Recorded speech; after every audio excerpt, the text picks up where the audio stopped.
10 থেকে 30 কাউন্ট সুতা আমদানিতে বন্ড সুবিধা প্রত্যাহারে এনবিআরকে যে সুপারিশ করেছে বাণিজ্য মন্ত্রণালয় তা আগামী 7 দিনের মধ্যে বাস্তবায়ন করা না হলে 1 ফেব্রুয়ারি থেকে বন্ধ থাকবে দেশের সব স্পিনিং মিল। বৃহস্পতিবার দুপুরে নিজ কার্যালয়ে সংবাদ সম্মেলন করে এমন কঠোর অবস্থানের কথা জানিয়েছে বস্ত্র খাতের শীর্ষ সংগঠন বিটিএমএ। আমরা বাধ্য হব আগামী মাসে আমাদের ফ্যাক্টরিগুলো বন্ধ করতে, কারণ আমরা আর পারতেছি না, আমাদের পিঠ দেওয়ালে ঠেকে গেছে। আমরা 2 দিন পরে জেলে চলে যাব, টাকা দিতে পারবো না। সুতাকল বন্ধ থাকায় শ্রমিক অসন্তোষ তৈরি হলে এর দায় দায়িত্ব সরকারকেই বহন করতে হবে বলেও স্পষ্টভাবে জানিয়ে দেয় সংগঠনটি।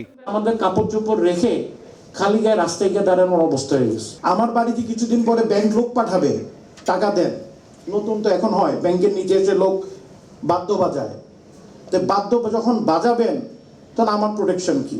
বাদ্য বাজানোর আগেই ব্যাংক আর্থিক প্রতিষ্ঠান জানুক আমরা বন্ধ হয়ে গেছি, এখন বাদ্যটা কালকে থেকে বাজুক, কোনো সমস্যা নেই।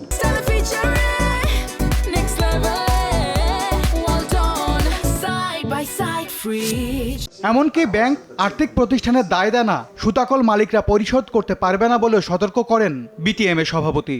আমাদেরকে টাকা না দিয়ে বা অর্থায়ন না করে বা পলিসি সাপোর্ট না দিয়ে আপনি সোরগুলারে দিচ্ছেন। লুটিং ব্যাংক যেগুলো আছে, লুট করে গেছে, তাদেরকে আপনি টাকা পৌঁছাচ্ছেন। একটা ব্যাংকের এমডিরও তো চাকরি যায় নাই, জেলে যায় নাই। জেলে যাই আমরা ব্যবসায়ীরা।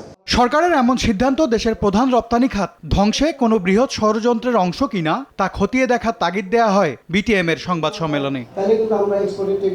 এম এস আরিফিন, সময় সংবাদ, ঢাকা।